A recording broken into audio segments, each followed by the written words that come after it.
स्वर सुधा मंच पर प्रस्तुत है मालती जोशी की कहानी अवसान एक स्वप्न का।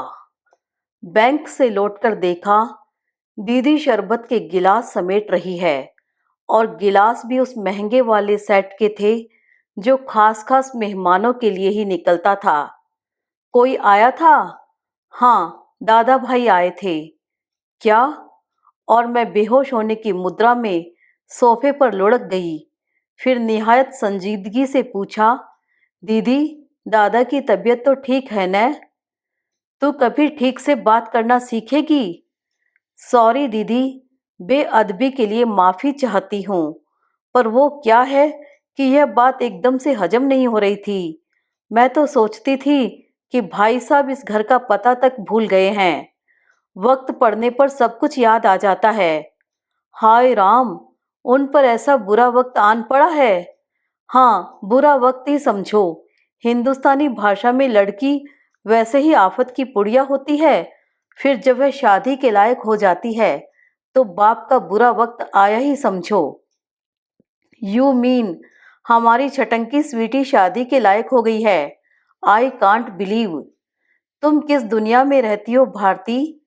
तुम्हें यह भी पता नहीं कि स्वीटी 3 साल से एमए करके घर में बैठी है और उसके लिए ताबड़तोड़ लड़के ढूंढे जा रहे हैं। Thanks for the information. अब यह बताइए कि उन्हें एकाएक हमारी याद कैसे आ गई? देर से ही सही, शायद उन्हें यह ख्याल आया हो कि पहले घर की इन 2 लड़कियों को निपटा देना चाहिए, फिर अपनी बेटी के बारे में सोचना उचित होगा। माय डियर भारती, क्या तुम उन लोगों से इस तरह की सदाशयता की आशा कर सकती हो? जहां तक मेरा प्रश्न है, मुझे तो उन्होंने कब से इस लाइन से खारिज कर दिया है, क्योंकि भाभी जिस तिस से कहती फिरती है कि अब इतनी बड़ी लड़की के लिए कोई जूते थोड़े ही चटकाता है, वह तो अपना दुल्हा खुद ढूंढ लेती है। हाँ, और आप में उतने गट्स नहीं है, और जब तक बड़ी बहन बैठी हुई है, छोटी के लिए तो सोचा ही नहीं जा सकता। How sad. और मैं झूठ मूठ मुंह लटकाकर बैठ गई। दीदी बेचारी खुद मेरे लिए चाय बनाकर ले आई। ए लड़की, अब नाटक बंद, हाथ मुंह धोकर कपड़े बदलो। मैंने चाय का कप हाथ में लेते हुए कहा, दीदी मणि, गम गलत करने का और कोई उपाय आपके पास नहीं है? जब देखो बस चाय। दीदी ने इस बार मुझ पर एक चपत जड़ दी और हंसती हुई किचन में चली गई। हम दोनों के बीच एक अलिखित समझौता है। दीदी का कॉलेज सुबह का है, इसलिए सुबह घर मैं देखती हूँ, शाम को मेनू दीदी तय करती है। वह बड़ी तन्मयता से सब्जी की डलियां टटोल रही थी, सावित्री को शाम के खाने के निर्देश दे रही थी, और मैं सोच रही थी कि क्या ये सचमुच उतनी ही निर्लिप्त हैं जितनी ऊपर से दिखाई देती हैं। क्या उनके मन पर जरा सी भी खरोंच नहीं आई है? जबकि स्वीटी की शादी की बात सुनकर मैं भीतर तक तिलमिला उठी थी। मैं दुखी होने का सिर्फ नाटक नहीं कर रही थी, मन में सचमुच कुछ चुभ रहा था। चाय पीकर मैं नहाने चली गई। नहाने से जी कुछ हल्का हुआ, मेरा पुराना खिलंदड़ापन लौट आया। एक हल्का ढीला सा चोगा पहनकर मैं दीवान पर पसर गई और मैंने कहा, तो आरती जी, आपने यह तो बताया ही नहीं कि परम पूजनीय भ्राता श्री हमारे गरीब खाने पर क्यों तशरीफ लाए थे। हम उनकी क्या मदद कर सकते हैं? वैसे उनकी कृपा से शादी ब्याह के मामले में हम लोग तो एकदम सिफर हैं। उन्हें तो किसी अनुभवी बल्लेबाज से सलाह लेनी चाहिए। देवी जी, भ्राताश्री को न तो हमारी मदद की जरूरत है, न सलाह की। उनका वश चलता तो हमारे पास सीधा शादी का कार्ड ही पहुंचता। तो फिर उनकी बेबसी का कारण क्या है? इस बार जो आईएएस लड़का उन्होंने तलाश किया है, उसकी बहन मेरे कॉलेज में ही पढ़ाती है। कौन? कुंजलता प्रसाद। तुम नहीं जानती? इसी साल अपॉइंटमेंट हुआ है। पिता रिटायर्ड डिस्ट्रिक्ट जज हैं। कुंजलता के पति भी तिलहन संघ में कोई बड़ी तोप हैं। बड़ी हाई फाई फैमिली है, तो दादा भाई ने सोचा होगा एक जैक और लगा लिया जाए। वे लोग कल लखनऊ से आएंगे। परसों सुबह लड़की देखने का कार्यक्रम है, तो दादा की इच्छा है मैं भी उस समय वहां उपस्थित रहूं। दीदी, इस कुंजबाला का जरा पता तो देना। कुंजबाला नहीं, कुंजलता। उसका पता लेकर क्या करोगी? उसे आगाह कर दूंगी कि अगर अपने माँ बाप की खैर चाहती हो तो यह रिश्ता मत होने देना। उनका बुढ़ापा तो बिगड़ेगा ही, तुम्हारा पीहर भी छिन जाएगा। कैसी बातें करती हो? ठीक ही तो कह रही हूँ। उस धरती में अच्छा बीज कभी पनप ही नहीं सकता। देख बिन्नू, दादा ने चाहा है कि मैं उनकी थोड़ी सी सिफारिश कर दूं। अगर हम वह नहीं कर सकते तो कम से कम चुप तो रह सकते हैं। किसी भी बहन बेटी की शादी में विघ्न डालने से पाप लगता है, जानती हो। फिर यह तो अपनी ही बेटी है। और मित्र को धोखे में रखना पाप नहीं है? कम से कम उसे इतना तो समझा दो कि अपनी माँ के गहने समेटकर अपने लॉकर में रख ले, नहीं तो उड़न छू हो जाएंगे। Bharti, you are really impossible. मुझे पता था दीदी मुझे उस कुंज विहारिणी का पता कभी नहीं बताएंगी। बता भी देती तो क्या मैं चली जाती? बस वह तो अपना गुबार निकालने का एक प्रयास भर था। सच बड़ा मन होता है कभी कभी कि इन लोगों की असलियत लोगों पर जाहिर की जाए। बड़े सोफिस्टिकेटेड बनते हैं, पर भीतर से क्या है यह हमसे बेहतर कौन जानता है। आज अपने मतलब से बहन की चौखट पर आए हैं, नहीं तो कई बार राखी भाई दूज भी सोने निकल जाते हैं। साल में यही 2 दिन थे जब हम उनके आलीशान बंगले पर जाते थे। एक बार हमने भाभी को कहते सुन लिया, लो आ गई देवियां चौथ वसूलने। उस दिन के बाद वहां जाना छोड़ दिया। दीदी तो शायद भैया को इस बात का पता भी न लगने देती, पर मैंने फोन पर साफ साफ कह दिया, यह भी जता दिया कि मन हो तो हमारे गरीब खाने पर चले आया करें। हम यथाशक्ति यथा भक्ति टीका कर देंगे। अगर न आ सके तब भी कोई मलाल नहीं है। दुनिया में कईयों के भाई नहीं होते, पर वे भी जी लेती हैं, हम भी जी लेंगी। विडंबना तो यह है कि हमारे एक नहीं दो दो भाई हैं। बड़े के ये हाल है और छोटा तो सालों से दुबई में जमकर बैठा है। वहां से कमा कमा कर ससुराल वालों को भेज रहा है। वे उसके लिए महल तामीर कर रहे हैं, पर जिसने उसे इस लायक बनाया है उसकी सुध लेने के लिए उसके पास फुर्सत नहीं है। दुख तो यही है कि दीदी ने ऐसे नालायक के लिए अपने सारे सुख ताक पर रख दिए, अपना जीवन होम कर दिया। एक जमाना था जब लोग हमारे परिवार की मिसाल दिया करते थे। लगता है उन्हीं की नजर लग गई और वे सुहाने दिन सपना होकर रह गए। पापा रेवेन्यू में क्लास 1 ऑफिसर थे। माँ सुघड़ गृहिणी थी। 2 भाई 2 बहनें। दादा इंजीनियर बन गए थे। दीदी एमए कर रही थी। गगन को उसी साल बेंगलोर में दाखिला दिलवाया था। मैं शायद 8वीं या 9वीं में थी।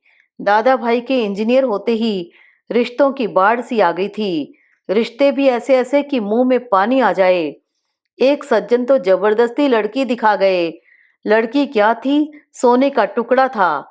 भैया को तो रीझना ही था, माँ पापा भी मना नहीं कर सके।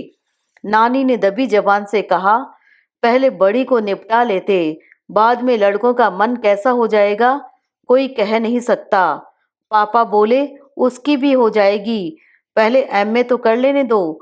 और यहाँ लड़के की परवाह किसे है, अभी तो मैं बैठा हूँ। बेचारे पापा, उन्हें क्या पता था कि उनकी इसी गर्वोक्ति को विधाता चुनौती के रूप में ले लेगा। दीदी का रिजल्ट आने को था। भाभी प्रसव के लिए पीहर गई हुई थी। पूरा घर प्रतीक्षारत था, पर एक तीसरी ही खबर ने सबको पत्थर बना दिया। पापा, जो हमेशा की तरह हंसते हुए टूर पर गए थे, कभी वापस नहीं लौटे। लौटा उनका निश्चेतन शरीर। भाभी को ताजिंदगी यह मलाल रहा कि श्वसुर की असामयिक मृत्यु ने उनके पुत्र के जन्मोत्सव का उल्लास छीन लिया था। इस अपराध के लिए उन्होंने पापा को कभी क्षमा नहीं किया। कितने ही वर्षों तक वे उसका जन्मदिन पीहर जाकर मनाती रही। बाद के वर्षों में उन्होंने यह परहेज भी छोड़ दिया। कहती, मरे हुए को कोई कितने दिन रोएगा, आखिर बच्चों के भी कुछ अरमान होते हैं। दुख और आघात से माँ एकदम जड़ हो गई थी। कच्ची गृहस्थी थी और भविष्य सामने मुंह बाए खड़ा था। उसकी पहली झलक महीने भर के भीतर ही मिल गई। श्राद्ध कर्म आदि से निवृत्त होने के बाद गगन बेंगलोर जाने की तैयारी कर रहा था। एक दिन खाना खाते हुए उसने पूछ लिया, दादा, इस सोमवार का रिजर्वेशन करा लूं? पढ़ाई का काफी नुकसान हो रहा है। दादा ने एक बार हम सब की ओर देखा और फिर गला खखार कर बोले, अच्छा हुआ जो तुमने खुद ही यह विषय छेड़ दिया।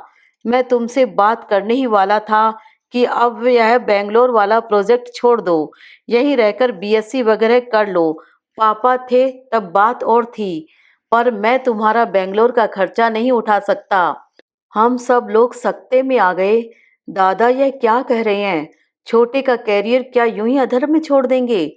और जो 40,000 डोनेशन के दिए हैं उसका क्या होगा? आजकल तो लाखों में बात होती है, पर उन दिनों 40-50 हजार में काम हो जाता था। बड़ी देर बाद माँ ने हिम्मत की, बेटा समीर, तुम ये कैसी बातें कर रहे हो? आखिर तुम्हें भी तो हमने पढ़ाया था। क्या बिना पैसे खर्च किए ही तुम इंजीनियर बन गए थे? माँ, खर्च तो सबकी पढ़ाई पर होता है, पर यह वाजिब हो तो अच्छा लगता है। मेरे एडमिशन के लिए आपको इतने रुपए नहीं लौटाने पड़े थे। मैं अपनी मेरिट के बल पर ही प्रवेश पा गया था। गगन की जिद पर पापा ने इतना बड़ा जुआ खेला। मैं तो तब भी इसके खिलाफ था, पर उस समय पापा खर्च कर रहे थे। मुझे बोलने का कोई हक नहीं था, पर अब तो यह सब मुझे ही भुगतना है और साफ बात है कि यह मेरे वश का नहीं है। बेचारे, भाभी बोल पड़ी थी, इतनी बड़ी गृहस्थी और कमाने वाले एक अकेले, बेचारे कहाँ तक करेंगे? माँ का चेहरा फक पड़ गया। बहू रानी ने खतरे की पहली घंटी बजा दी थी। गगन भैया का भी मुंह इतना सा निकल आया था। तब दीदी ने पहल की थी, भैया, छोटू की फिक्र मत करो, आज से उसका जिम्मा मैंने लिया। पापा ने मेरी शादी के लिए कुछ रुपए रख छोड़े हैं, आज से वे मैंने गगन के नाम पर दिए। रुपयों के अभाव में मेरी शादी न हो सकी तो कोई बात नहीं, पर उसकी पढ़ाई नहीं रुकनी चाहिए। और भाभी, आज या कल मुझे नौकरी जरूर मिल जाएगी, तब मैं भरसक दादा का हाथ बटा सकूंगी। लेकिन मेहरबानी करके मेरी माँ की गृहस्थी को मत कोसिए। दीदी फर्स्ट क्लास एमए थी, मेरिट होल्डर थी, नौकरी मिलने में जरा भी दिक्कत नहीं हुई। वेतन भी अच्छा था, जिसे वे लाकर दादा के हाथ पर रख देती थी। लेकिन फिर जरा जरा सी बातों के लिए उन्हीं के आगे हाथ पसारना पड़ता। वे खुद तो कुछ नहीं कहते थे, पर जो कुछ भाभी से कहलवाते थे उसे सुनकर कलेजा छलनी हो जाता था। इतने दिनों बाद पता चला कि जिसे हम सोने का टुकड़ा समझकर घर में लाए थे वह तो आग का गोला थी। तन मन को राख करने की क्षमता उसमें थी। माँ की पेंशन स्वीकृत होने में 4-6 महीने लग गए। वे दिन बड़े कसाले में कटे। माँ दीदी के वेतन का हश्र देख चुकी थी, इसलिए उन्होंने अक्लमंदी का काम यह किया कि पेंशन अपने पास ही रखती रही, किसी को हाथ नहीं लगाने दिया।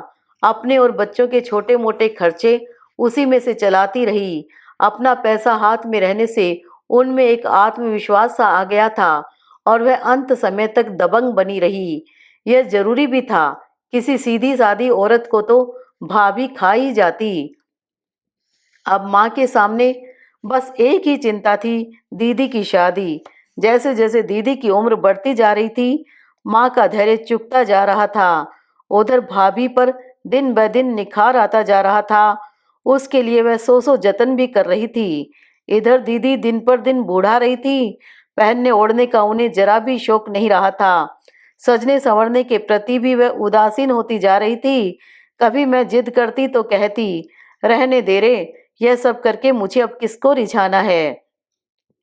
भरी जवानी में उनका यह जोगन सा बाना माँ को सौ दंश देता था। छोटे भैया जब भी छुट्टियों में आते माँ को आश्वस्त करते, माँ तुम चिंता मत करो, बस मेरी नौकरी लग जाने दो, साल भर के अंदर दोनों बहनों के हाथ पीले कर दूंगा। बड़े आंखों पर पट्टी बांधकर बैठे हैं तो बैठने दो, मैं तो हूँ। छोटे की बात से माँ को बहुत दिलासा मिलती, पर पढ़ाई थी कि खत्म ही नहीं हो रही थी। हर बार एक दो विषय रह जाते, तब लगता दादा ठीक ही कह रहे थे।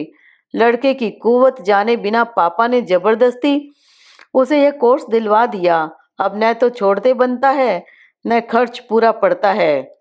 यथावकाश मैंने बीकॉम कर लिया। एमकॉम करते हुए मैंने बैंक की परीक्षाएं भी दे डाली। एक में सिलेक्शन भी हो गया। तब मैंने माँ से कहा, माँ अब आप दीदी की शादी की फिक्र कीजिए, आगे की नाव मैं खेलूंगी। माँ ने दादा से बात की तो दादा बोले, शादी कोई हंसी खेल है जो आपके कहते ही हो जाएगी? हाथ में कुछ होना भी चाहिए कि नहीं? मोटी हुंडी के बिना तो लड़के वाले चौखट पर झांकने भी नहीं देते। माँ ने अपने सारे गहने निकालकर दादा के हाथ पर रख दिए। इन्हें चाहे बेच दो या गिरवी रख दो, पर अब आरती की शादी हो जानी चाहिए।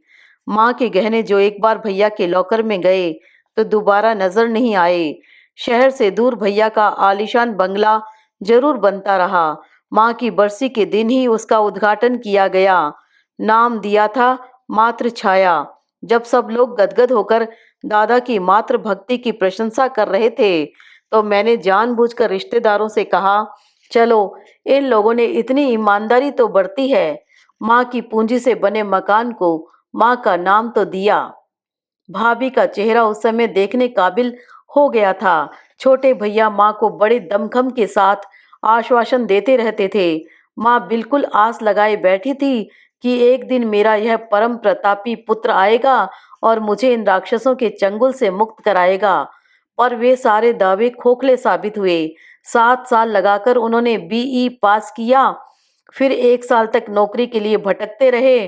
तभी उनके एक सहपाठी ने उन्हें लपक लिया और अपनी इकलौती बहन के साथ शादी का प्रस्ताव रख दिया।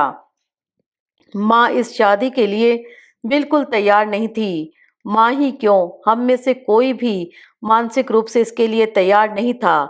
इस शादी का मतलब था दादा पर एक और बोझ डालना। इस शादी का मतलब था दीदी की शादी और 2-4 साल के लिए टल जाना। इधर हम लोग इस उहापोह में व्यस्त रहे, उधर ये दोनों प्रेम की पींगे बढ़ाते रहे। लड़की वालों ने जानबूझकर उन्हें छूट दे रखी थी। यह एक तरह से अरेंज्ड लव मैरिज थी। शादी बिना किसी की रजामंदी के, बिना किसी लेन देन के संपन्न हो गई। उन लोगों को मुफ्त में इंजीनियर दूल्हा मिल गया। शादी करके लौटे तो भैया बहुत शर्मिंदा थे। बोले, चिंता मत करो माँ, अब हम दोनों मिलकर तुम्हारा घर भर देंगे। पर जिसके दम पर उन्होंने यह आश्वासन दिया था वह पहले दिन से ही मुंह फुलाए रही। हम लोगों ने इस शादी का विरोध किया था। इस बात को उसने सही रूप में नहीं लिया। वह जितने दिन रही अनमनी ही रही। उन्हीं दिनों गल्फ से एक मोहक प्रस्ताव आया। यह भी उनके ससुराल वालों की कोशिश थी। मना करने का प्रश्न ही नहीं था और एक दिन सुमुहूर्त में दोनों दुबई रवाना हो गए। फिर क्या था, भाभी को खुलकर बोलने का मौका मिल गया। अरे, यह तो मैं ही थी जो इतने बरस तक इतने बड़े परिवार को झेलती रही और किसी का बूता थोड़े ही है 6 महीने में ही भाग खड़े हुए। छोटे के जाने के बाद भाभी की वाणी में और धार आ गई थी। मन तो होता था सब कुछ छोड़ छाड़ कर कहीं भाग जाएं, पर माँ के कारण पैर बंधे हुए थे। वह घर की लड़ाई को सड़क पर लाना नहीं चाहती थी। वैसे भी वह शरीर और मन से इतनी टूट गई थी कि उन्होंने खाट ही पकड़ ली। हम दोनों बहनें शांत मन से उनकी मृत्यु की प्रतीक्षा करती रही। जब जीने योग्य कुछ न बचा हो तो मृत्यु भी वरदान लगती है। माँ की तेरहवीं में छोटे भैया आखिरी बार आए थे। जाते समय बोले, एक माँ का ही आकर्षण था जो घर आने के लिए मजबूर करता था। अब तो मैं इस घर में पाँव भी न दूंगा। आप लोगों का जब मन हो मेरे पास आती रहना। वे केवल शब्द थे। उस निमंत्रण में ऊष्मा नहीं थी, आग्रह नहीं था। बाद के वर्षों में उसे दोहराया भी नहीं गया। हम लोगों को पता भी न था, पर माँ मरने से पहले एक बड़ा काम कर गई थी। मकान वह हम दोनों के नाम कर गई थी। यह भी व्यवस्था थी कि मकान केवल शादी के खर्च के लिए ही बिकेगा, अन्यथा नहीं। जिस बहन की शादी होगी केवल उसका ही हिस्सा बिकेगा। माँ की तेरही के बाद छोटे भैया ने तुरंत ही जाने का प्रोग्राम बना लिया था। इसलिए वकील साहब भागे भागे आए और उन्होंने यह वसीयत सुना दी। वे तो माँ की दूरदर्शिता की दाद दे रहे थे, पर बाकी सबके मन खट्टे हो गए थे। छोटे भैया तो घर के प्रति अपनी नफरत जता चुके थे, इसलिए कुछ नहीं कह सके। छोटी भाभी ने मुंह बिचकाकर कहा, वह जीते जी हमें क्या दे गई जो मैं मरने के बाद आशा लगाती। बड़ी भाभी तो अपना दिखावे का रोना भी भूल गई। अपनी इमेज का ख्याल न होता तो वह वही माँ को कोसना शुरू कर देती। दादा का चेहरा लेकिन ऐसा हो गया था कि देखकर दया आ रही थी। भरे गले से बोले, इसका एक ही अर्थ निकलता है कि माँ को मुझ पर विश्वास नहीं रहा। इतने दिनों तक इतना सब किया, उसका अगर यही फल है तो यही सही। साल बीतते न बीतते वे अपने बंगले में रहने चले गए। महानगरों में 14-15 किलोमीटर की दूरी दूरी नहीं लगती, पर जो दूरी, जो फासला दिलों के बीच आ गया था वह अखरने वाला था। इतने दिनों बाद दादा भाई को आज बहन की याद आई है, वह भी इसलिए कि शिवानी के लिए आईएएस दूल्हा तजवीज करना है। इस लड़की का नाम दीदी ने बड़े चाव से अपनी प्रिय लेखिका के नाम पर रखा था, पर वह नक चढ़ी, बिल्कुल अपनी माँ की बेटी है। कभी सीधे मुंह बात नहीं करती, अपनी काइनेटिक पर पूरे शहर का चक्कर लगाती रहती है, पर कभी इधर झांकने भी नहीं आती। ऐसी लड़की के लिए मैं कोई सिरदर्द नहीं लेती, पर दीदी तो हमारी सौजन्य की प्रतिमूर्ति है। नियत दिन नियत तिथि पर ईमानदारी से तैयार हो गई। मुझसे भी कहा कि चली चलो, पर मैं राजी नहीं हुई। तुम तो जानती हो दीदी कि मुझे जबान को लगाम देना नहीं आता। कुछ उल्टी सीधी बात मुंह से निकल गई तो सारा शो बिगड़ जाएगा। जरा अपनी जबान पर काबू रखना सीखो। खैर, यह तो अब अगले जन्म में संभव होगा, पर तुमको भी मैं इस तरह सिलबिल से नहीं जाने दूंगी। वे लोग क्या कहेंगे? कोई वे मुझे देखने आ रहे हैं तो क्या हुआ? लोग पूरे परिवार को देखते हैं, परखते हैं। ऐसा न होता तो भ्राताश्री तुम्हें कष्ट क्यों देते? मुझे बस 15 मिनट दो, मैं अभी तुम्हारा कायाकल्प करती हूँ। और दीदी के लाख मना करने के बावजूद मैंने उनका जूड़ा खोल दिया। जूड़ा क्या था, बस लंबे बालों को हाथ पर लपेटकर गठान सी डाल ली थी। मैंने बहुत सुंदर कलात्मक सा जूड़ा बनाया, उस पर एक पीले गुलाब का फूल टांक दिया, अपनी एक पोचम पल्ली पहनने को दी। उनके वार्डरोब में तो चंदेरी के सिवा कुछ था ही नहीं। हैदराबादी मोतियों का एक पतला सा सेट उन्हें पहनाया, हल्का सा मेकअप भी कर दिया, पर्स और चप्पल तक अपनी निकाल कर दी। जब मैं संतुष्ट हो गई तो मैंने कहा, अब आईने में देखो, खुद को भी पहचान नहीं पाओगी। दीदी ने आईने में देखा और अपने प्रतिबिंब पर खुद ही लजा गई। सच दीदी, आज इतनी सुंदर लग रही हो कि बस कहीं दुल्हे मियाँ स्वीटी को छोड़कर तुम्हें ही न घूरने लगे। बकवास मत कर, कहीं ऐसा हो गया न तो भाभी मेरा मुंह नोच लेंगी। तब मुझे क्या पता था कि मेरे मुंह से होनी ही बोल रही है। तैयार होकर दीदी बाहर निकली तो मुझे होश आया। दीदी, अब यह आशा करना तो व्यर्थ है कि भ्राताश्री आपके लिए गाड़ी भेजेंगे, पर मैं आपको 15 किलोमीटर स्कूटर पर नहीं जाने दूंगी। मेरी सारी मेहनत पर पानी फिर जाएगा। 5 मिनट रुको, मैं अभी ऑटो लेकर आती हूँ। आश्चर्य, दीदी ने मेरा प्रतिवाद नहीं किया। इतना सज संवर कर स्कूटर पर जाते उन्हें खुद संकोच हो रहा होगा। वहां से लौटने के बाद लेकिन खूब बिगड़ी। मुझे कितना लेट करवा दिया आज। पता है, वे लोग मुझसे पहले पहुंच गए थे और सबके सामने मैंने ऐसे प्रवेश किया जैसे मैं ही गेस्ट ऑफ ऑनर हूँ। यही तो मैं चाहती थी। क्या? कि सब लोग तुम्हें देखें, एप्रिशिएट करें। और लोग तो जैसे देख रहे थे ठीक ही था, पर भाभी तो एकदम आंखें फाड़कर देख रही थी। तुम्हारी सज्जा उनसे 21 थी न, जलकर खाक हो गई होंगी बेचारी। और पता है बाद में स्वीटी ने क्या कहा? बोली, बुआ आपको कंफ्यूजन हो गया, लगता है आज कोई मेरी सगाई थोड़ी है, आज तो वे लोग सिर्फ मुझे देखने आए हैं। उससे कहना हमारी बद्दुआएं लगती रही तो तेरी सगाई कभी होगी भी नहीं। चुप कर, कुछ भी बके चली जाती है। वे लोग क्या हमारे दुश्मन हैं? उन्हें दोस्त भी तो नहीं कहा जा सकता। हाँ, उनका एक ही प्लस पॉइंट है, वे भी उसी माँ की कोख से पैदा हुए हैं। तीसरे ही दिन, शायद रविवार था, मैं सोफे पर पसर कर टीवी देख रही थी कि फाटक के पास गाड़ी रुकने की आवाज आई। खिड़की से झांक कर देखा, दादा भाई मैं भाभी पधार रहे हैं। लगता है स्वीटी की शादी तय हो गई है, तभी तो भाभी भी साथ आई हैं, नहीं तो वह इस घर का रास्ता ही भूल गई हैं।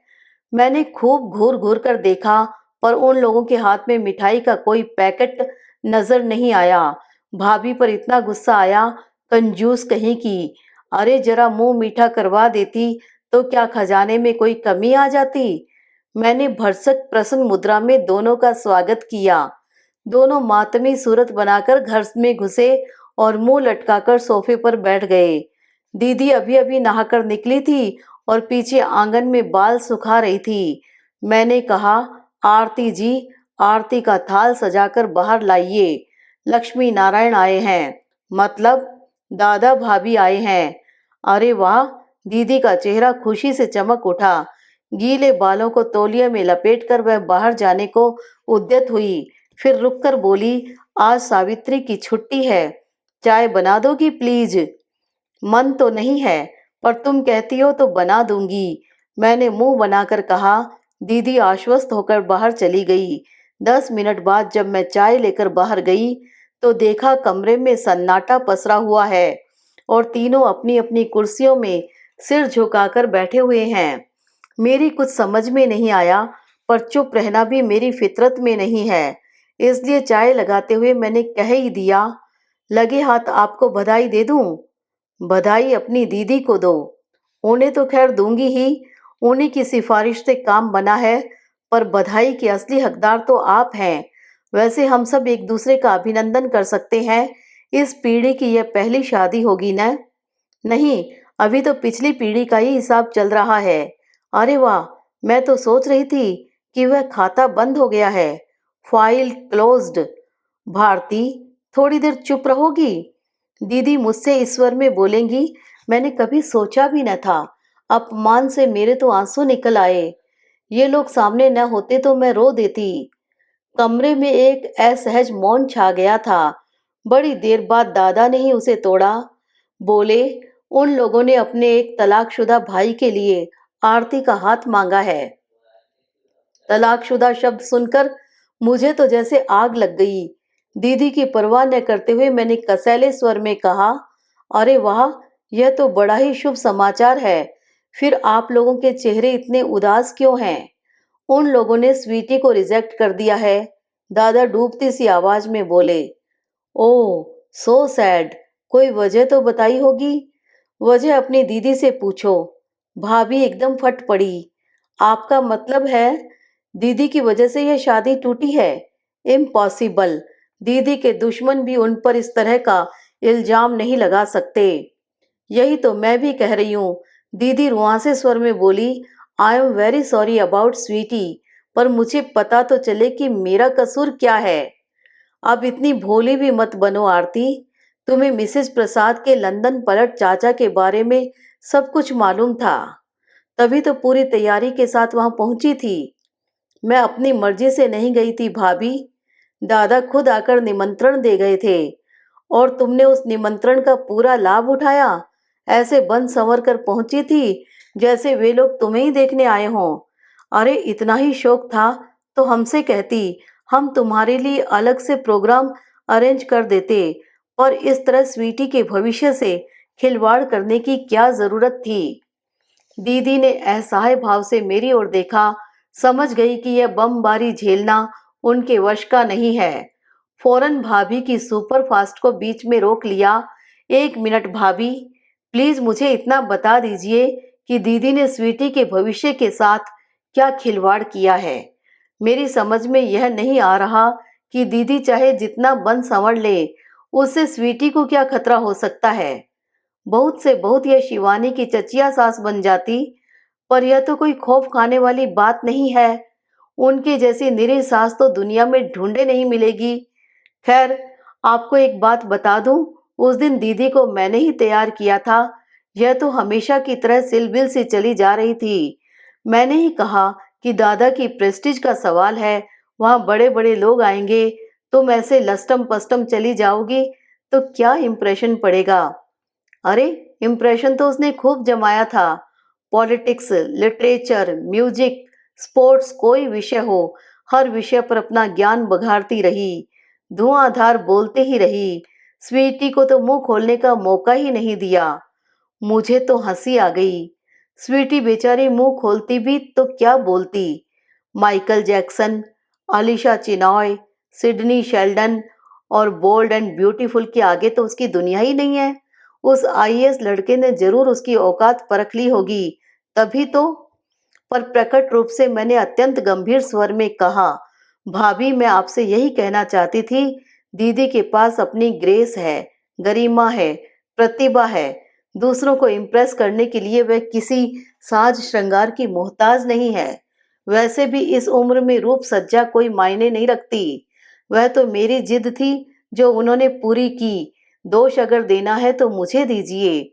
भाभी कुछ नहीं बोली, मुंह फुलाई बैठी रही। कमरे में फिर एक चुप्पी पसर गई।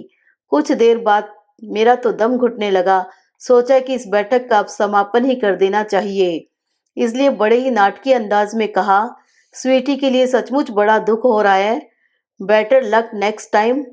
हो सकता है उसके भाग्य में इससे भी अच्छा दूल्हा हो। पर इस समय आपकी जो मनस्थिति है उसे मैं समझ सकती हूँ। पर इसके बावजूद आप यह संदेश देने यहाँ तक आए, सचमुच यह आपका बड़प्पन है। भाभी एकदम भड़क गई। हम कोई संदेश वंदेश देने नहीं आए हैं, समझी। ऐसे महात्मा नहीं हैं हम तो सिर्फ ये बताने के लिए आए हैं कि तुम लोगों ने हमारे साथ कितनी घटिया हरकत की है। और यह भी कह देते हैं कि कल के गए अगर शादी करो तो हमें कन्यादान का न्योता मत देना, हम नहीं आएंगे। भाभी प्लीज जरा मेरी बात तो सुनिए। तुम चुप रहो दीदी। हर बात पर क्षमा याचना की मुद्रा में खड़े होने की जरूरत नहीं है। इस बार मैंने दीदी को डपट दिया और फिर भाभी से मुखातिब हुई। हाँ, तो किस दान की बात कर रही थी आप? दीदी कोई आलू बैंगन है कि उन्होंने मांगा और आपने उठाकर दे दिया?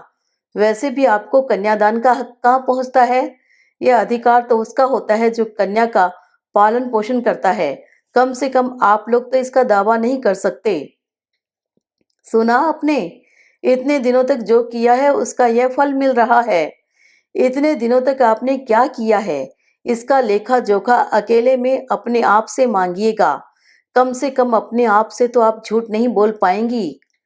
Enough of it. भाभी एकदम उठकर खड़ी हो गई। उनके साथ साथ दादा भी उठ गए। इतनी देर बाद एहसास हुआ कि दादा कब से चुप बैठे हुए हैं।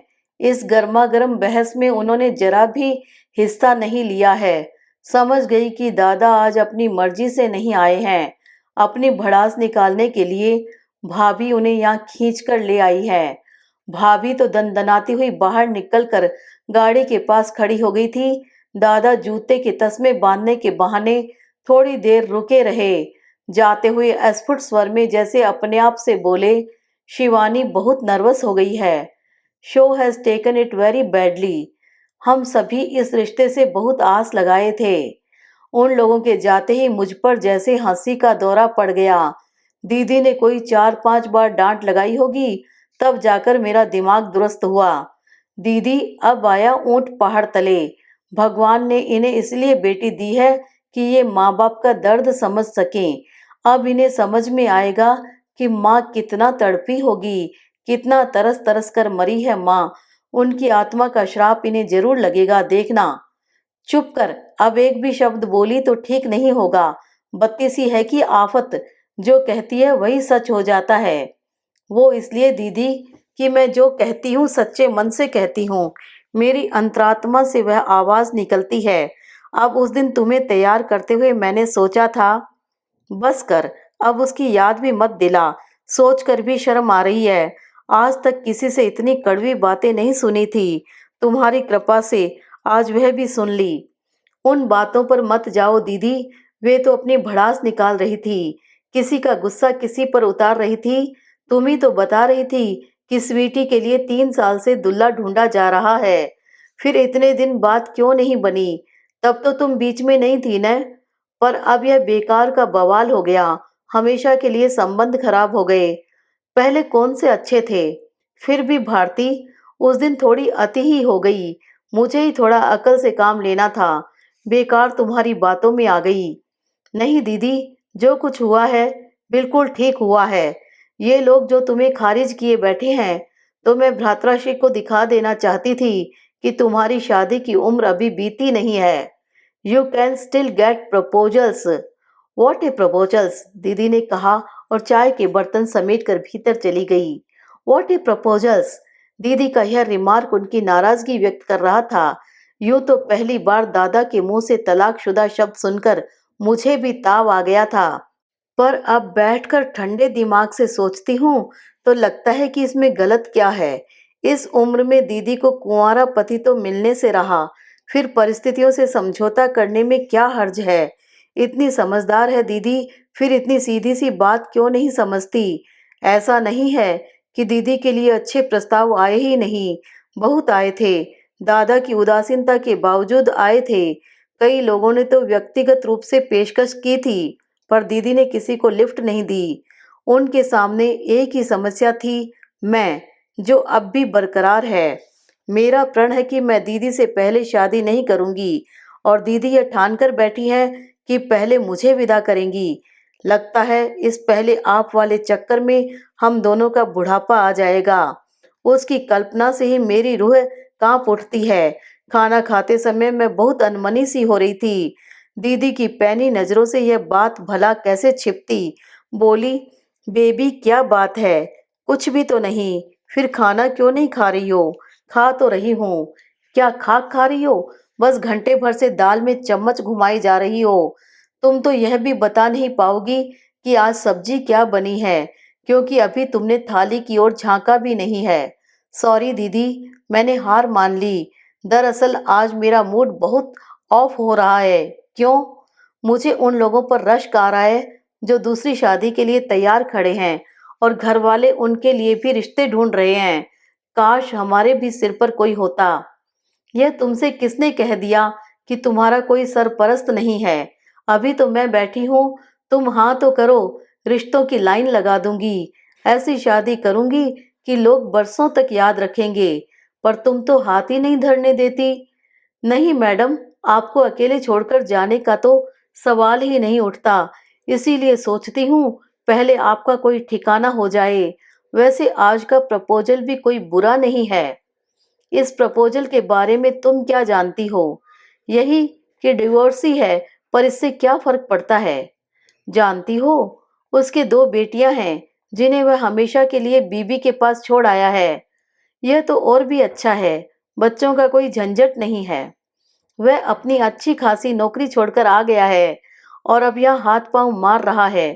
तो क्या हुआ, उसकी नौकरी के बिना तुम कौन सी दाल रोटी के लिए मोहताज हो जाओगी।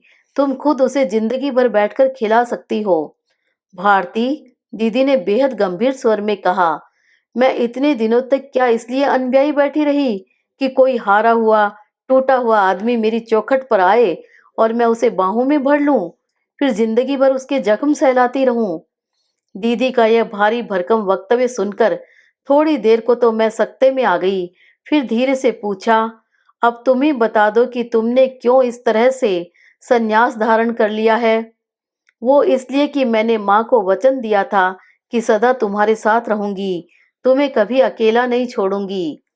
माय गॉड, इसका मतलब तो यह हुआ कि कल को अगर गलती से मेरी शादी हो गई तो तुम ससुराल तक मेरे साथ जाओगी। ना बाबा, यह नहीं चलेगा। इससे तो अच्छा है तुम स्वीटी की चचिया सास बन जाओ। वहां जाकर लड़की की सिफारिश कर देना। दादा भाभी जिंदगी भर के लिए तुम्हारे गुलाम बन जाएंगे। मैंने तो यह बात मजाक में कही थी, पर दीदी एकाएक गंभीर हो गई। बोली, दादा आज शायद ऐसे ही किसी इरादे से यहाँ आए थे, पर भाभी की बदजबानी ने सारी बात बिगाड़ दी। देखा नहीं, जाते समय कैसे भावुक हो गए थे। उस प्रसंग की याद में दीदी भी भावुक हो उठी। अब वह दाल के चम्मच घुमा रही थी और मैं उन्हें अपलक देखे जा रही थी। मुझे लगा कि हम दोनों सदियों से इसी तरह मेज पर बैठकर खाना खा रही हैं। हमारे बाल सन की तरह सफेद हो गए हैं। मुंह में दांतों का नया सेट लगा हुआ है। हड्डियों का हर जोड़ चरमरा उठा है। किचन में जो खटर पटर कर रही है वह सावित्री नहीं, सावित्री की बहू है। सावित्री तो कब से इस दुनिया से कूच कर चुकी है। सोचते सोचते मन इतना खराब हो गया कि मैं थाली छोड़कर उठ गई। दीदी मुझे देखती ही रह गई। उस रात मुझे ठीक से नींद नहीं आई। हाथों से फिसलती उम्र का खौफ मुझे सोने नहीं दे रहा था। मेरा खिलंदड़ापन, मेरी शरारतें, मेरी मस्खरी सब एक ऊपरी आवरण था। मैं भीतर से बेहद डरी हुई थी। बढ़ती उम्र का एहसास इतनी तीव्रता से पहले कभी नहीं हुआ था। दीदी मुझे अक्सर प्यार से बेबी कहती थी और बैंक की नौकरी के बावजूद मैं अंतर मन से बेबी ही बनी हुई थी। पर स्वीटी की शादी की चर्चा ने मुझे बौखला दिया था। लग रहा था कि मैं एकदम सीनियर बैच में आ गई हूँ और यह ख्याल बड़ा डरावना था। विवाह मेरे लिए सिर्फ शारीरिक आवश्यकता नहीं थी, वह एक मानसिक भूख भी थी। एक स्थिर और सुरक्षित जीवन की चाह मेरे भीतर करवट ले रही थी। माँ ने मुझे एक घर दिया था, पर वह अपना कभी नहीं लगा। अपने घर की लालसा मन में बराबर बनी रही। मैंने अभी सपने देखना बंद नहीं किया था। मैं दीदी की तरह नितांत बिरागी बनकर जी नहीं सकती थी। मुझे लगा कि दीदी बहुत ज्यादती कर रही हैं, अपने साथ भी और मेरे साथ भी। आज इस किस्म के ही सही प्रस्ताव आ तो रहे हैं, कल को वे भी नहीं आएंगे। तब क्या उन्हें इस बात का डर नहीं लगता? उन जैसी संवेदनशील नारी तो किसी के भी जख्मों पर मरहम लगा सकती है। फिर पति के दुख बांटने में क्या हर्ज है? आज मेरे लिए भी संभावनाओं के द्वार खुले हुए हैं। बहुत देर हो गई तो वे भी बंद हो जाएंगे। तब मुझे भी गलत समझौते करने के लिए मजबूर होना पड़ेगा। दीदी तो वीतराग हो गई हैं, उन्हें कुछ नहीं व्यापता, पर मैं तो कभी कभी भविष्य की चिंता से कांप कांप उठती हूँ। पता नहीं यह मेरा पागलपन था या उत्सुकता। दूसरे दिन दोपहर 12 बजे मैं कुंजलता प्रसाद के घर की घंटी बजा रही थी। नौकर ने दरवाजा खोला और बड़े अदब के साथ बताया कि साहब टूर पर गए हैं, मैडम जी कॉलेज गई हैं, घर में मम्मी पापा जी हैं, उनसे मिलना चाहेंगी। मैंने स्वीकृति में सिर हिला दिया। मैडम जी कॉलेज गई होंगी, यह तो मालूम ही था, इसीलिए तो यह बेतुका समय चुना था। इस समय हमारी दीदी रानी भी कॉलेज में होंगी। उन्हें तो इस बात का इल्म भी नहीं है कि मैंने आज छुट्टी ले ली है। घर पर होती तो सौ सौ प्रश्न पूछकर बेजार कर देती। यहाँ आने के बारे में तो बताना ही बेकार था। वह कभी इजाजत नहीं देती।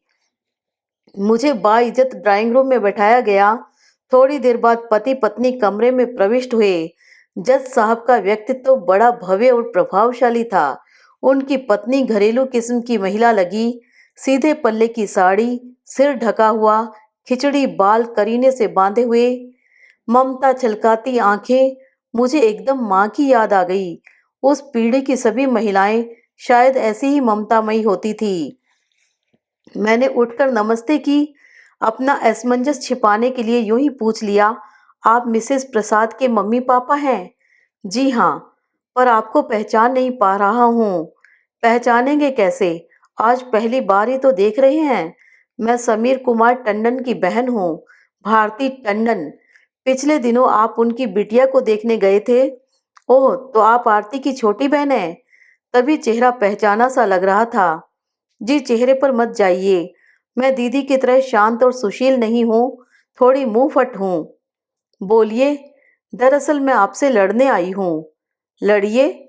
मैंने देखा उनकी आंखें शरारतन हंस रही थी। मतलब वह मुझे बिल्कुल भी सीरियसली नहीं ले रहे थे। उनके इस रवैये से मेरा सारा आवेश ठंडा हुआ जा रहा था। कितना कुछ सोचकर आई थी, पर अब कुछ भी याद नहीं आ रहा था। आप कुछ कहना चाहती थी ना? जज साहब, मैंने हिम्मत बटोरकर कहा, आप तो इतने विद्वान व्यक्ति हैं, आपसे तो ऐसी उम्मीद न थी। कैसी? मतलब आपने तो लड़कियों को बिल्कुल सब्जी मार्केट में ही तब्दील कर दिया कि गोभी नहीं चाहिए आलू दे दो, कद्दू नहीं चाहिए लौकी पकड़ा दो। यह तो कोई बात नहीं हुई। आपको जो लड़की दिखाई गई है उसे देखिए, पसंद आ गई तो ठीक है, वरना छुट्टी कीजिए। यह क्या बात हुई कि हमें बेटी नहीं चाहिए, बहन दे दीजिए? तो इसलिए आप नाराज हैं?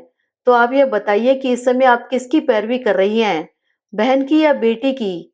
यह मजाक की बात नहीं है सर। पता है आपकी इस पेशकश ने भाई बहन के बीच कितनी बड़ी दरार पैदा कर दी है। मैं उसके लिए माफ़ी चाहता हूँ।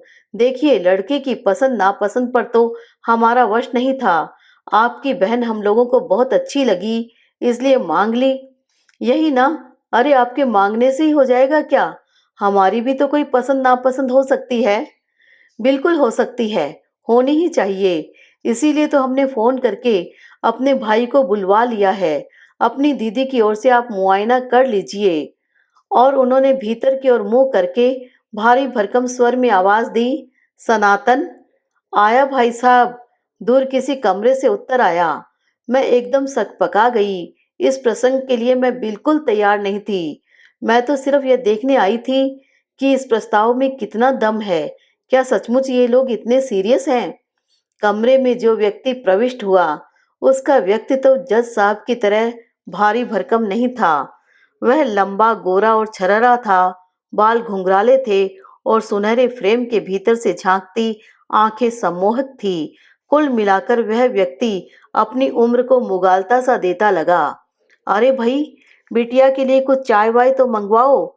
जज साहब ने पत्नी को आदेश दिया और फिर मुझसे मुखातिब होते हुए बोले, my younger brother Sanatan UK में था, अब रिटायरमेंट लेकर स्वदेश लौट आया है।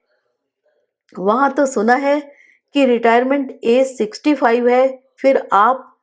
आई एम 48, उन्होंने तपाक से उत्तर दिया। मैंने वॉलंटियरी रिटायरमेंट ले लिया है। स्वदेश की याद खींच लाई या वहां से जी ऊब गया। ये दोनों बातें एक साथ भी तो हो सकती हैं। आपने वहां की नागरिकता ले ली थी? जी नहीं, मैं अब भी भारतीय नागरिक हूँ, and I am proud of it. आपके बच्चे? वे ब्रिटिश नागरिक हैं और रहेंगे। और भी कुछ पूछना है? मैंने देखा चश्मे के भीतर से उनकी आंखें शरारतन हंस रही थी। इस पूछताछ के दौरान वे आंखें बराबर मुझ पर टिकी हुई थी और मुझे असहज बना रही थी। इजाजत हो तो मैं भी कुछ पूछ लूं? मसलन आपका नाम? और सॉरी, जज साहब एकदम बोल पड़े। मैं इनका परिचय देना तो भूल ही गया। यह मिस टंडन है। क्या करती हैं यह तो मुझे नहीं मालूम। हम लोग सुबोध के लिए इनके भाई की बेटी को देखने गए थे। सुबोध को तो बिटिया पसंद नहीं आई। जज साहब की पत्नी चाय लगवा कर ले आई थी, पर हमें उसकी बुआ बहुत भा गई। बुआ से मतलब मेरी दीदी से है। कृपया किसी गलतफहमी में न रहें। मैंने सनातन को सचेत किया। भारती जी, हमें तो आप भी बहुत भा गई हैं। जज साहब बोले, काश मेरा एक और भाई होता। तलाकशुदा? तलाकशुदा क्या, तुम्हारे लिए तो? तलाकशुदा पसंद हो तो मैं भी प्रस्तुत हूँ, सनातन ने कहा। नो यंग मैन, हम तुम्हें इसकी इजाजत नहीं दे सकते। बिजलियों से बहुत खेल चुके हो तुम। अब तुम्हें एक शांत, सौम्य, सुशील पत्नी की जरूरत है, और हमने वैसी ही लड़की ढूंढ ली है। सबसे बड़ी बात तो यह है कि वह खुद भी मोह भंग का दुख झेल चुकी है, तो तुम्हारी पीड़ा को अच्छी तरह समझ सकेगी। यह आप किस मोह भंग की बात कर रहे हैं? मैंने हैरत से पूछा। आपके भाई साहब से ही मालूम हुआ था। क्या? यही कि कोई एक अफेयर था जो परवान नहीं चढ़ सका। तब से वे जोगन बन गई हैं। शादी का नाम तक लेने से उन्हें चिढ़ होती है। दुख और आवेश से मेरा चेहरा एकदम लाल हो गया। होठ थरथरा उठे। जज साहब ने जरूर इसे लक्ष्य किया होगा। बोले, क्या मैं कुछ गलत कह गया हूँ? I am really sorry, but. नहीं, आप गलत क्यों कहेंगे? गलत तो उन्होंने कहा है जो दीदी के अविवाहित रहने के लिए जिम्मेदार हैं। अपनी गलती छिपाने के लिए उन्होंने ये कहानी गढ़ ली है। यह घर की बात थी, घर में ही रह जाती तो अच्छा था, पर दीदी के बारे में ऐसा कुप्रचार हो और मैं चुप रह जाऊं, यह तो नहीं हो सकता। तो सुन लीजिए, दीदी शादी नहीं कर सकी क्योंकि छोटे भैया की पढ़ाई बाकी थी और बड़े भाई ने साफ इनकार कर दिया था। वह अनब्याही रह गई क्योंकि घर में बूढ़ी बीमार माँ थी और उन्हें देखने वाला कोई नहीं था। वह अविवाहित रह गई क्योंकि मेरी परवरिश करनी थी, और सबसे बड़ी बात यह है कि उनकी शादी के लिए आज तक किसी ने पहल नहीं की, और खुद अपना दूल्हा ढूंढने के संस्कार हमारे परिवार में नहीं थे। इसीलिए उनकी शादी नहीं हो सकी। बात करते करते मेरा गला भर आया था। मैं एकदम उठ खड़ी हुई। अच्छा, अब मुझे इजाजत देंगे? Thanks for the time you gave me. अरे बिटिया, चाय तो पीती जाओ। जज साहब की पत्नी बोली। गृहिणियों को हमेशा मेहमानों को खिलाने पिलाने की ही पड़ी रहती है और बातों से उन्हें कोई सरोकार नहीं होता। पर जज साहब मेरी बात समझ रहे थे। दोनों भाई मेरे साथ ही उठ खड़े हुए और मुझे छोड़ने बाहर तक आए। पोर्च में एक नीली मारुति खड़ी हुई थी। डॉक्टर सनातन ने उसका दरवाजा खोलते हुए कहा, let me have the pleasure. No thanks, मैं ऑटो कर लूंगी। चली जाओ बेटी, इसी बहाने यह भी तुम्हारा घर, तुम्हारी दीदी को देख लेंगे। जज साहब बोले। अब कोई चारा ही न था। चुपचाप जाकर गाड़ी में बैठ गई। अपनी सनी न लाने का बेहद पछतावा हो रहा था। दरअसल सनी पर बैठकर घर ढूंढना मुझे बेहद उबाऊ लग रहा था। ऑटो रिक्शा में यह सुविधा रहती है कि पूछताछ का काम ड्राइवर कर लेते हैं। काफी देर तक मैं गुमसुम बैठी रही। जब मुझे होश आया तो देखा गाड़ी शहर के पश्चिमी छोर पर चली जा रही है। हम लोग कहाँ जा रहे हैं? मैंने घबराकर पूछा। मुझे क्या मालूम कहाँ जा रहे हैं?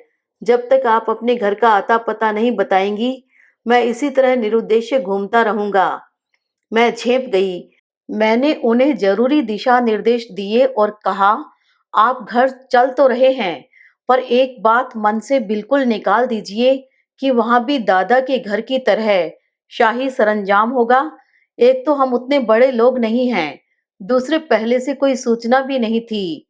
पहली बात तो यह कि मैं आपके दादा के यहाँ की दावत में शरीक नहीं था, इसलिए उस शाही सरंजाम के बारे में कुछ नहीं जानता। दूसरी बात यह है कि आप भी अपने मन से यह ख्याल निकाल दें कि मैं वहां आपकी दीदी को देखने जा रहा हूँ। तो फिर आप, मैंने तो यह पेशकश इसलिए की है कि इसी बहाने आपका साथ थोड़ी देर और मिल जाएगा। मतलब? अब आप इतनी भी बच्ची नहीं हैं कि मतलब न समझ सकें। मैं कानों तक लाल हो आई। वह स्वर, वे शब्द, वह दृष्टि तन मन को पुलक से भर दे रहे थे। मैं जानती थी कि पश्चिम में पुरुषों के लिए यह भाषा आम है। डॉक्टर सनातन भी स्त्री दाक्षिण्य का प्रदर्शन कर रहे हैं, पर मेरे लिए तो यह अनुभव नया था। अपनी बौखलाहट छिपाते हुए मैंने कांपते स्वर में कहा, जनाब, शायद आप यह भूल रहे हैं कि आपके लिए मेरी दीदी का इंतखाब हुआ है, पर आप मुझे अपनी दीदी से ज्यादा अच्छी लगी हैं। इसका क्या करूं? यह आप कैसे कह सकते हैं?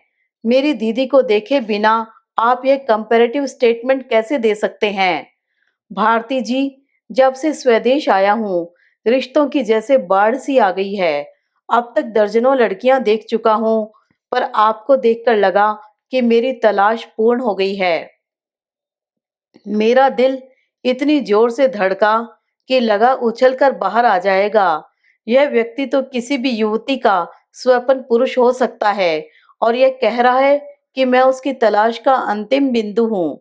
आनंद गंगा में मैं जैसे नहा उठी, पर भीतर ही भीतर मन कचोटने लगा। यह तो दीदी के साथ सरासर बेईमानी होगी। क्या मैं इसीलिए इतनी ललक के साथ वहां गई थी? क्या मेरे अंतर्मन में यह इच्छा पहले से छिपी बैठी थी? फिर मैं इतनी हर्ष विभोर क्यों हो रही हूँ? दीदी को देखे बिना ही खारिज कर देना तो एक तरह से अन्याय होगा न। उन्हें देखने का तो सवाल ही नहीं उठता। उन्होंने ट्रैफिक पर नजरें गड़ाए हुए कहा, I want A women with clean slate. मेरे कान एकदम झंझना उठे। प्लीज 1 मिनट गाड़ी रोकिए, मैंने कहा। उन्होंने आश्चर्य से भरकर मुझे देखा और फिर सड़क के एक किनारे लेकर गाड़ी रोक दी। Any problem? कुछ नहीं, अभी आपने जो कहा था उसे ठीक से सुन नहीं सकी थी। Will you please repeat it? मैंने कहा कि I want A women with clean slate. Hindi में अनुवाद कर दूं? मैं ऐसी पत्नी चाहता हूँ जिसका कोई इतिहास न हो। मेरी पहली पत्नी रोज नया इतिहास रचती थी, इसीलिए मैं उसे छोड़ आया हूँ। क्रोध से मेरा पूरा शरीर जैसे जल उठा। मुझे लगा कि अभी इसी वक्त इस आदमी का गला दबा दूं ताकि वह ऐसी गंदी बात दोबारा न कह सके। आवेश के कारण बड़ी देर तक मेरे मुंह से कोई बात ही नहीं निकली। बड़ी मुश्किल से अपने ऊपर काबू पाने के बाद मैंने कहा, डॉक्टर सनातन, मेरे बड़े भाई ने मेरी दीदी के कुंवारेपन को इतनी बड़ी गाली दी कि उसे सुनकर मेरा पूरा वजूद ही हिल गया था। पर आपकी बात सुनकर तो मैं एकदम राख हो गई हूँ। आप खुद तलाकशुदा हैं, 2 बच्चों के बाप हैं, पर अपनी भावी पत्नी का तथाकथित अफेयर भी आपसे हजम नहीं हो रहा है। आश्चर्य है। इसमें आश्चर्य की तो कोई बात नहीं है भारती जी। मैं विशुद्ध भारतीय संस्कारों में पला हुआ व्यक्ति हूँ। विदेश में 15 वर्ष रहने के बाद भी मैं गर्व से कह सकता हूँ कि मुझ में वे संस्कार अब भी मौजूद हैं। इसमें तो कोई शक ही नहीं है। आप में भारतीय पुरुष के संस्कार कूट-कूट कर भरे हुए हैं। भारतीय पुरुष जो खुद तो एक के बाद एक शादी रचाता जाता है, पर पत्नी ऐसी चाहता है जो दूध की धुली और गंगा जल सी पवित्र हो। थैंक यू डॉक्टर, आपने मुझे अपना असली चेहरा दिखा दिया। Thanks and goodbye. मैंने उनकी प्रतिक्रिया की प्रतीक्षा नहीं की और गाड़ी से उतर पड़ी। एक ऑटो को हाथ देकर रोका और उसमें चढ़ गई। उसे पता ठिकाना बताया और आंख बंद करके सीट पर टिक गई। मेरा दिमाग बुरी तरह भन्ना रहा था। 1 घंटे के भीतर मैंने पुरुष के 2 घिनौने और कुत्सित रूप देख लिए थे और मुझे सारी पुरुष जाति से घृणा हो गई थी। इन 2 में से एक तो मेरे पितृतुल्य बड़े भाई थे, दूसरा पुरुष मेरा बहुत कुछ हो सकता था। यह झटका न लगता तो मैं मोहाविष्ट सी उसकी ओर खींची चली जा रही थी। ईश्वर को धन्यवाद दिया कि मैं बाल-बाल बच गई। घर पहुंचकर देखा, दीदी कॉलेज से अभी-अभी लौटी थी। अभी उन्होंने कपड़े भी नहीं बदले थे। मुझे टैक्सी से उतरते देखा तो एकदम बाहर आ गई। आज इतनी जल्दी कैसे आ गई? तबीयत तो ठीक है न? मैं यही सोच रही थी कि आज गाड़ी क्यों नहीं ले गई। लेकिन अगर जी ठीक नहीं था तो जाने की क्या जरूरत थी? किसी को दिखाया भी या ओफो दीदी, मैं एकदम फट पड़ी। मुझे घर में भी आने दोगी या थानेदार की तरह सवाल ही किए जाओगी? दीदी बेचारी सहम कर एक किनारे हो गई। मैं तीर की तरह भीतर घुसी और सोफे में धंस गई। मेरा दिमाग घूम रहा था, सिर दर्द से फटा जा रहा था, कमरे में बेहद घुटन हो रही थी। लगता था जैसे हवा का एक कण भी कहीं शेष नहीं है। तभी ठंडी हवा का एक झोंका तन मन को सहला गया। आंख खोलकर देखा, किसी ने पंखा फुल स्पीड पर चला दिया था। इतनी सोच और समझ दीदी के सिवा और किसके पास हो सकती थी? 10 मिनट बाद सेंटर टेबल पर एक गिलास आ गया था। उसमें तैरते बर्फ के टुकड़े देखकर ही मन में ठंडक पड़ गई। गिलास उठाकर मैं एक सांस में ही पूरा गटक गई। मेरा खास पसंद का पेय था नींबू का ताजा शरबत। उसे पीते ही मैं तरोताजा हो आई। मन अब जरा सम पर आने लगा था। आते ही सोफे पर निढाल होकर पड़ गई थी। अब उठकर बैठ गई। किसी ने मेरे हाथ से गिलास लेकर मेज पर रख दिया था। और कौन होता? दीदी ही थी। मेरा मूड ठिकाने पर आया देखकर वह मेरे पास आकर बैठ गई थी और मेरे बालों में उंगलियां पिरोते हुए बोली, अब बता, किससे लड़कर आई है? दीदी तो पूरी जासूस है, उनसे कुछ भी छिपाना असंभव है। फिर भी मैंने मुंह बनाकर कहा, क्या मतलब? मैं क्या जिस तिस से लड़ती ही रहती हूँ? तो बताओ कहाँ गई थी? क्या करने गई थी? तुम्हारा रिश्ता तय करने गई थी। आई सी। तो फिर बात जमी नहीं, यही न? इसीलिए लड़कर आई हो? न, उनसे भला क्यों लड़ूंगी? लड़ाई तो मुझे भगवान से करनी है। हाय राम, उस बेचारे ने क्या बिगाड़ा है? अरे, इतनी बड़ी दुनिया में एक भी पुरुष ऐसा नहीं बनाया जो तुम्हारी ऊंचाई को छू सके। सबके सब बौने हैं। यह भी कोई बात हुई? सो सैड, दीदी ने मेरी नकल उतारते हुए कहा। देख लिया ना बेबी, बेटी ब्याना कितनी टेढ़ी खीर है। बरसों जूते चटकाने पड़ते हैं और तुम हो कि एक ही दिन में पस्त हो गई। और मेरे गाल में चुटकी भरकर वह हंस दी। वही दूधिया चांदनी सी स्वच्छ उज्जवल हंसी जो देखने वाले को बरबस बांध लेती है। इस भुवन मोहिनी हंसी पर तो मैं सैकड़ों सनातन वार सकती हूँ।